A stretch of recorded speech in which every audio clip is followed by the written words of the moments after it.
go. So now, okay, right. Yeah. So the Aussie dollar hit target. That 4-hour trade hit target on Friday night, thanks to strong non-farm payrolls. Gapped down a little bit this morning, continuing on. Bit oversold on the 4-hour and the daily. And then the weekly, and getting there on the monthly. Bit of support at 82.40.50 area, but there's no sign of buying yet, so you're certainly not looking to trade against this. And I'd be a little hesitant about trading on the 4-hour or the 1-hour short now, because everything's oversold already. Yeah. The yen, on the other hand, I do apologise to someone who was looking at buying this. I didn't think it'd get to 121. The non-farm payroll certainly pushed it there. Well overdone, as the yen can do, and still going strong. Some of the yen crosses were looking like a phase two, but you're just not getting any selling, so you just can't go against it. And even if the opportunity sort of may present itself, you'd be very circumspect about it. Kiwi's now going in the direction where I expected it, thanks now that I'm not in it. Euro's still, it's not, certainly not looking as bearish as the Aussie or the Kiwi or the yen. Neither is the pound. These two are sort of holding up okay. But the US dollar is just so strong you can't short against it. And the CAD, some of you might have just seen me move my stop to break even after these two buy bars. I feel comfortable having it there, just enough to pay for any swap that's on the trade, and it's still going. It's still got plenty of room to go. The Canadians had some decent data on Friday night, but not as decent as the US. So their unemployment was a bit weak. Trade balance also a little bit weak. But there was one figure, trade balance. I thought I read somewhere that they came out pretty strong. Anyway, that's probably why it sort of finished as a doji kind of looking bar. But it's still, this 320 when they're expecting 200. That's just gangbusters. So, whatever you do, don't sell US dollars because you get caught. Question has come in: is it worth coming out of the Aussie dollar if we are still in it? Not yet. You might look to take a bit of profit in terms of locking that in, but there's no sign of buying. Literally, there's seller a little bit there, but that just gave us the opportunity to get in on the 4-hour. But look at the complete domination of the sellers, and the buyers are just happy to sit on the sidelines at the moment. And let the sellers run riot. So if you're still short, I would stay short. If you're trading, the 1-hour, it's just a matter of trade management. If you've got a target in, leave it in and manage the trade. You've got two seller bars, so you could have it. You stop in here somewhere. I'd probably have it above this here, this area here that looks like a bit of resistance area for us now.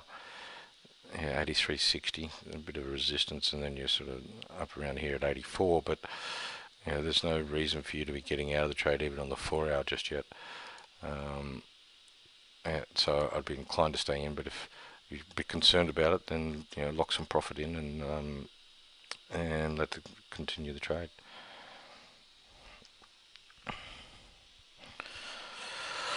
Okay.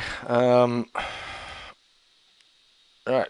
So we'll go on to the emails, and what we have to start with, this is all from last week, obviously. On Thursday, didn't get anything from Friday, but mostly Thursday and one from Wednesday. So on Thursday, gentleman says he's still in my dollar knock, another 4-hour trade. and then it says I'm looking at new trades this week. I'm not looking at new trades. This is obviously on Thursday, thanks to the non-farm payrolls and ECB meeting. Dollar knock still going strong, so you can't keep a good thing down. Yeah. Interesting trade arena. Pound Aussie has now reached the top of the range. This is on Thursday. Okay, so that bar there is Thursday. Looks for all money like it wants to break straight through, and I'm waiting for that break and a retest. Well, that's a fair call. Certainly, sort of getting overdone. Personally, what I'll be looking for and seeing is a bit of support down here. Maybe as it's through there, is because it's overdone, and I really can't see myself selling pounds all that much, is looking for somewhere in here, is buying around there. And what we'll then have is a cycle with higher highs above the EMA. If buying starts to accelerate from this area here, then I'll go with it. You know, it may be that you don't get the buying until it sort of gets down to this area here, maybe these highs. But that's the concept, is seeing that phase one finish, come back to a phase two, and if it starts to buy in there, then yeah, it would be looking to take that higher. Aussie is certainly very weak at the moment. You might see a little bit of a pullback, which will give us the phase two on this one, and then we can carry on that weakness of the Aussie. The Aussie's going down here to this 80-cent mark. So when that happens, this should continue on and sort of get back up towards the 2 area. So up around here. So wait for that market to come back, find its buying power, and then go with it. Yeah. Okay. So Russ says a lot, and I'll answer that, mate, in an email. But just looking at the trade, dollar Swiss epitomised my preferred mode of trading. I'm aware of the non-farm payrolls report coming out on Friday, so I prefer to be in and out of this before the weekend. Well, on a daily trade, you're not going to do that. In and out on the weekend. It's just not possible. Any advice or comments on my thinking in the queries would be greatly appreciated. What is the best time frame to run a Fibonacci? A weekly chart or daily? Is there a simple formula that follows to where to put a stop loss?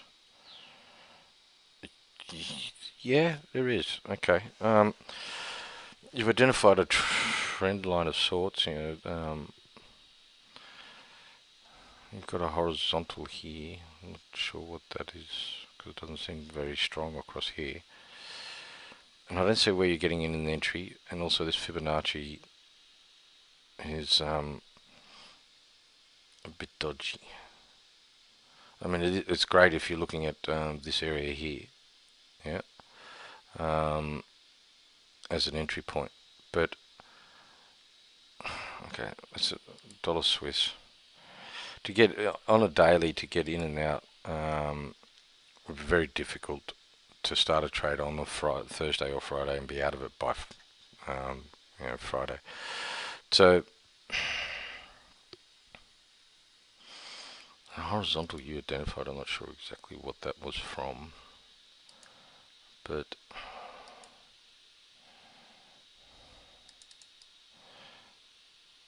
across here we've got a bit of support across there, resistance, and then sort of support again in here. Maybe that's what you'd identified.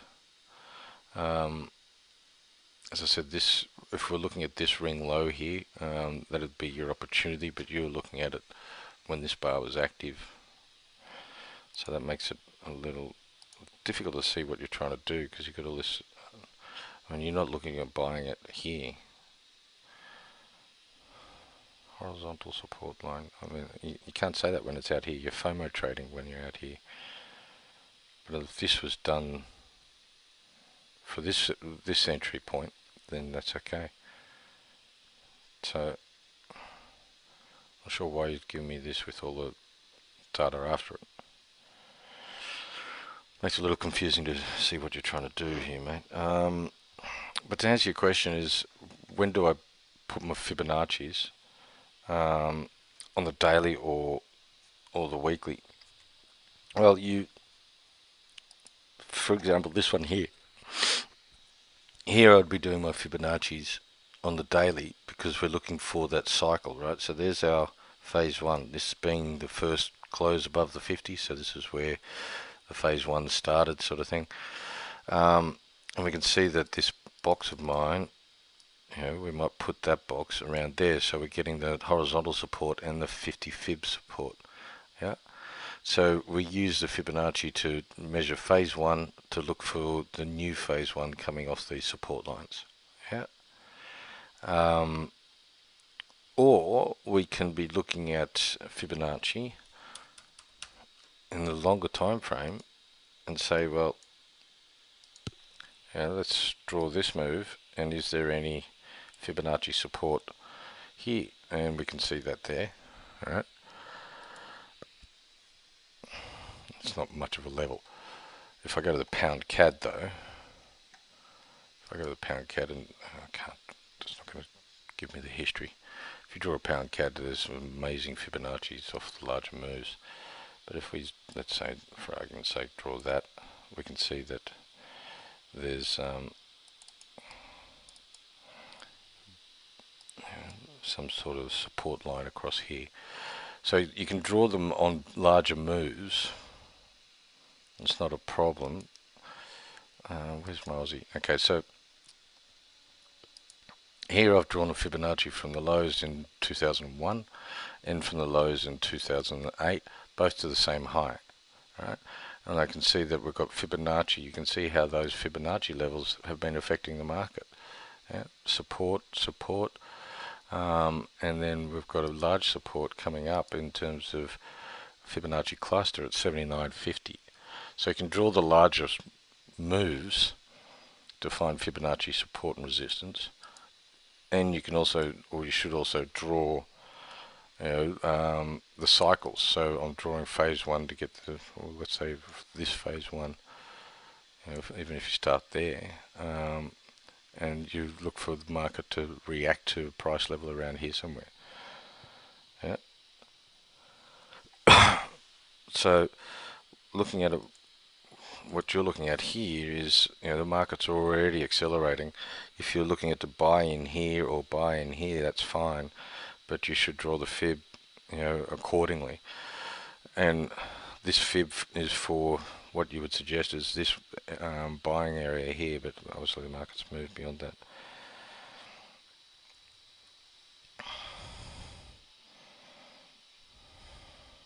Is that okay?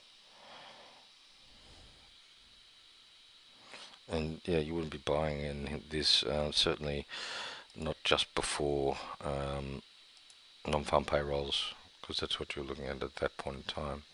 And then Thursday's bar, ECB, and then Friday's non-farm payrolls.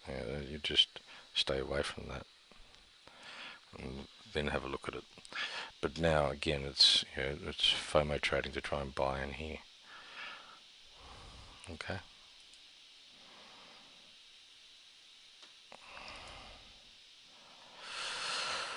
Right. Seb, I'll come back to your question on the CAD yen, mate. I'll just finish up on these emails. There's only two more to go. Euro daily downtrend clearly. Don't know about this trend line. I think that's a bit dodgy. I'll show you what I mean. You sort of cut through all of that. The trend line, you should start there. That's sort of cutting through it. That's what you're trying to do, yeah. But sort of, I'd be looking at it like that as the trend line. Or you sort of, okay, if we start there, if that's the start of it, then you know the next peak's there. You can't. I don't understand why people sort of ignore all of this. To me, that just doesn't make sense. And I don't mind you going from the start of this bar or that bar, because there's another leg down, and then we're getting that, resisting it nicely. Okay. Below the moving averages, yes. EMA resistance, no. Horizontal resistance. It's not on there, but I presume you mean that low there. RSI convergence, yeah, there was. Fib retracement, well, you don't have it on there, but you don't need it. Trend line resistance, you do have it, but I think your trend line's wrong. But you certainly do have it. And your horizontal resistance was this low there.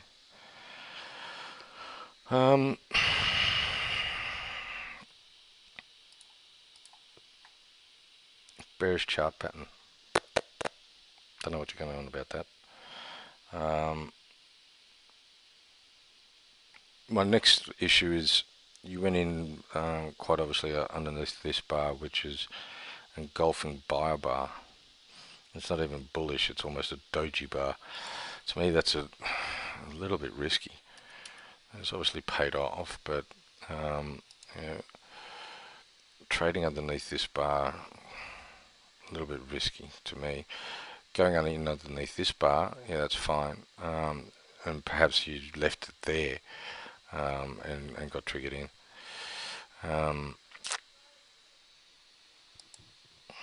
Where's your... Oh no, you're going in here.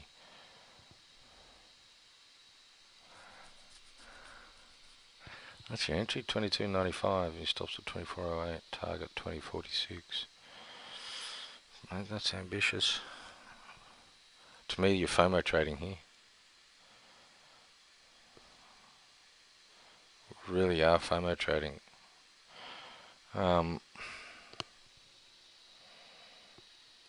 Not sure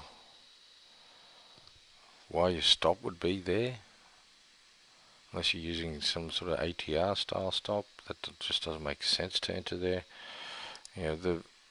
Okay, we've got some room to move on the momentum. 22.95, so you just got in. This is here. That's FOMO trading, mate. Had you got in here, you'd have two consecutive seller bars. You would have gone to break even and got taken out. Maybe you have two bars to move your stop. You don't necessarily have to. Worst case scenario, you're taken out at a break even. If you hadn't moved your stop, you'd still be in it. But coming in here is, to me, is your middle to the end of phase one. Yes, there's more. We've still got some momentum to go now. But yeah, I think that's a pretty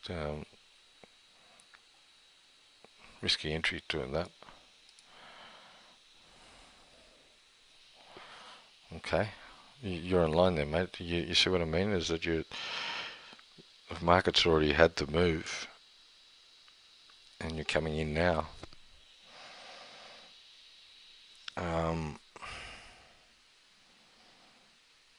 There was big support here at 124 that held for a while too. I haven't traded the euro because of that. I'd like to see it underneath that 124, and then come back and test it, and then I'll get short. You can see that support at 124. Trading that break is potentially a potential trade. and maybe that was the retest. If you look at it on the, for argument's sake, on the 4 hour, trading the, here's the retest, and then you can get short. But it's a pretty messy thanks to the news on the week, Friday night. Sorry, this is the ECB news that Draghi is going to do quantitative easing. He keeps talking about it, but he still hasn't actually done it. And then this is the non-farm payrolls. So yeah, it's pretty tricky trading, and that's why I kind of left it alone. But I just done that. What you've done, your entry there is a little, I think, sort of late in the game. Damn it, you would have 2408. If you got stopped out, yeah, you would have too. So in and out, in front of news as well, man. It's how much do you risk? 0.5%. Okay, well.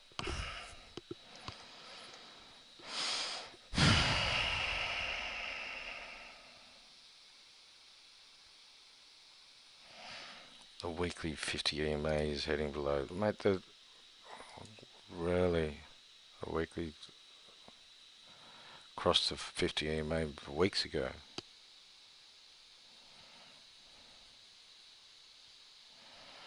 Yeah, okay. Appreciate that, Steve. But yeah, if you see, not sure, maybe e-signal is, remember e-signal is a bit, this is MetaTrader. Not sure if you're using MetaTrader, you said that the 50 is heading below the 200. Well, that happened weeks ago. Yeah, okay.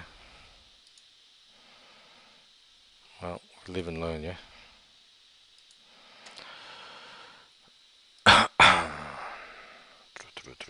Okay, then we come to the pound CAD. Few ways to look at this. I appreciate your input. Yep, no worries. What's this? The daily. Then we've got the 4 hour. Okay.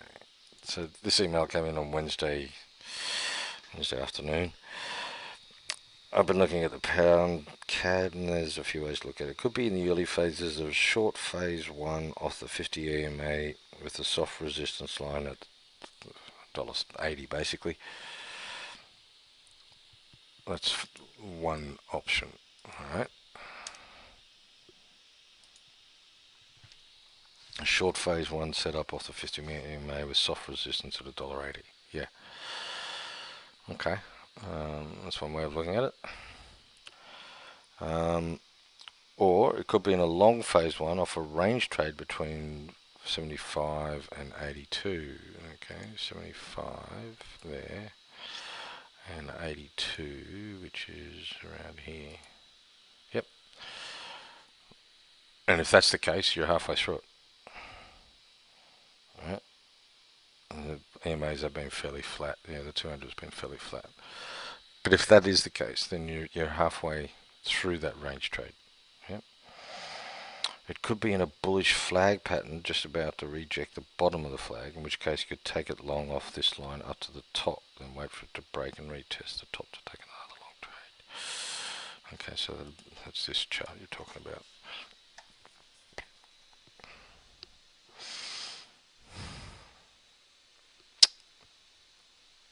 Yep. Look, I'm all for buying the pound. If you want to buy the pound, I think the reason why you're talking about this is because last week everybody was wanting to sell this, and I said, well, go for it. Technically, it looks good, but I just can't bring myself to be selling pounds. Not against the CAD when the oil price is shitting itself, right? So I prefer to be buying this long. Now, as you suggest, this is in a bullish flag. Here's your flagpole. It's rather extended, pretty long, thin flag, but it's come back and tested that line. Yeah, and is holding above it. I'm sure what this green dotted one is. I suppose it's just an extension. You've just copied that and dragged it down. This 79.50 resistance is relatively weak. It held there, but it's also been hasn't had much respect. Maybe once, twice, three times. It's not compared to the number of times it's been disrespected. But yeah, again, you'd be looking at 82 or the top of your flag, which is where it's kind of heading. Um, that's something that I can agree with. Yeah. Just can't bring myself to sell this. Um, then your last point is 4-hour long trade setting up as well. Oh, okay. Yep.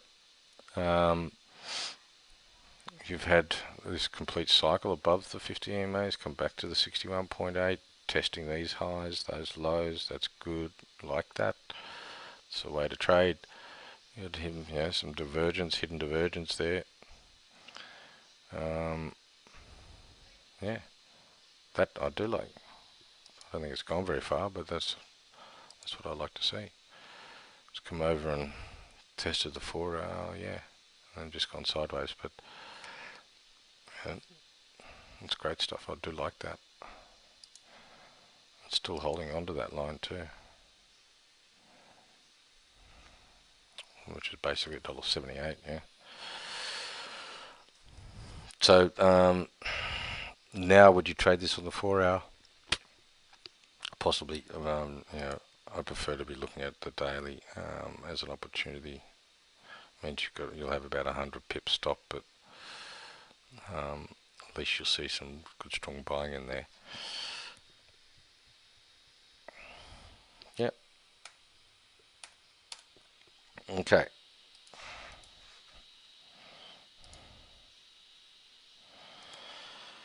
So then there was a question, CAD yen question, 4-hour CAD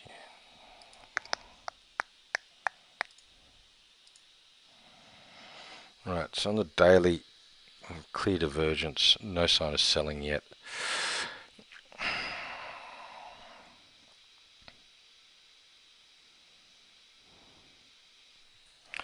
CAD yen, I got in on Friday and it hit my target already, so far I'm still in the trade. How to close to the market, how close to the market I can move my stop loss. Okay. You got in the trade on Friday, must have been in here, and it's hit your target. If it's hit your target, how are you still in the trade?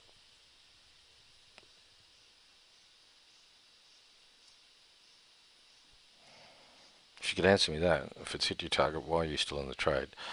And how close could you move your stop? Well, I'd be having my stop underneath this bar here. So the low is 105.91. I'd probably have my stop at 105.80.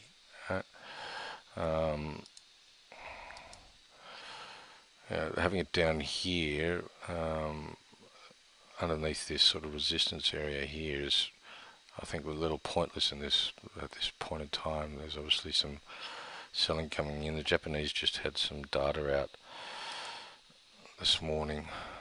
It's showing a little bit of strength on it. So I removed my target.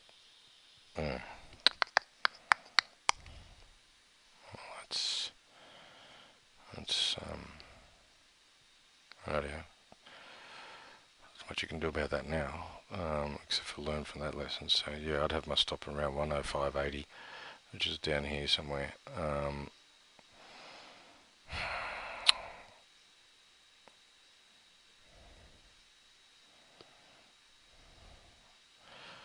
Yeah, that's when greed comes in, mate. Removing your stop. That's greed talking. Going, oh shit, strong numbers from the US. I don't want to be in this. I want to hang on. And yeah, Aussie dollar. I got in on the 4-hour and it hit my target, but okay, it went past my target and by 20 pips, and it's added another another 30 pips onto it after it. Sorry, it's gone 45 pips past my target. but had I removed it, I'd be in the same situation with as you are, which is now going, well, shit. Here's you probably were looking at about a 40 pip stop or maybe a 60 pip stop. Um, if it was 40, you would have getting 2 times your risk. So if you'd risked 0.5%, you're looking at 1% profit, and now you're going to walk away with something like 0.5% profit because this is going to come back now. Disappointing, but hey mate, I suppose that's a lesson that we learn. We all need to learn it, but yeah, where to put your stop is around here, somewhere underneath this. 2 consecutive buy bars. Inside seller bar is not strong enough. When this bar finishes, which is in an hour's time, I'd have my stop up underneath that because that's a high test bar. What's it testing? I don't know at this point, but the market looks like it's topped out and starting to turn. Well, there you go. That's what it's testing. Highs, lows, highs, highs. That's what it's testing.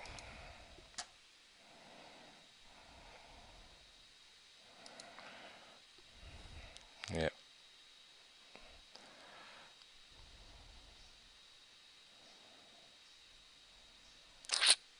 Well, we'll live and learn, mate. My stop is at previous high now. My stop is at previous high.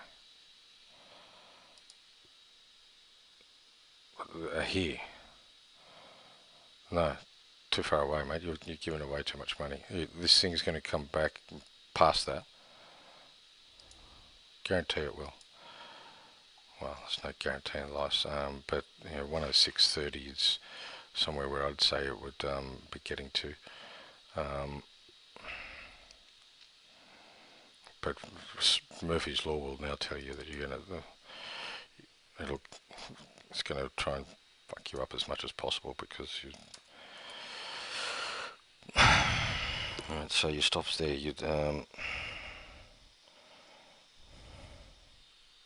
As I said, I would put my stop underneath that. When this finishes in 48 or 58 minutes, I'll have my stop underneath that because this thing's going to turn around, and I probably would have even had I'd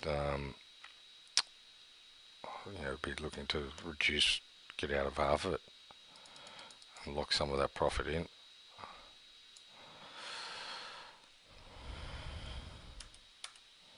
I mean, overall, I think the yen will continue to weaken, but right now it's going to ruin your trade, and it'll have a pullback, and then it'll go. So by the end of 2015, the dollar yen's going to be around 124, 140 area, maybe up around here by the end of 2015. It's going to get into that area at some point. But it'll have to pull back before it can do that. And so in that pullback, which I think is probably starting right now, is going to ruin your 4-hour trade.